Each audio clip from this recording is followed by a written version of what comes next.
Hindi mo kayang aminin ang sarili mong kamalian, kaya isa-isahin ko ang mga kadiri mong katangian.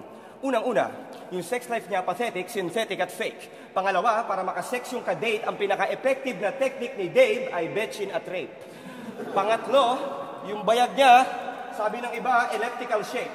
Tapos yung gilagid niya, mas maitim pa sa electrical tape. Ilalarawan ko ng sakto yung pagkaitim niya. Mas maitim pa siya sa nagduluksang negro sa loob ng kuwebang walang ilaw paggabi tapos nakapikit ka. Tang ina, hindi generic ang mga panira ko na to. Sadyang sing-itim mo lang talaga si Saito kaya applicable sa'yo. Bakit hindi mo matanggap? Laos na makabayan rap tsaka matanda ka na, mahiya ka nga, mas mabagal ka pa sa dial-up. Anong crazy mix, crazy family? Tarantado, walang ganyan. Marami na kami nabigyan ng karir, yung may karir nawawalan. Gusto nyo unlimited rounds, tanghalang walang hanggan? Para tong akyat bahay versus tahanang walang hagdan.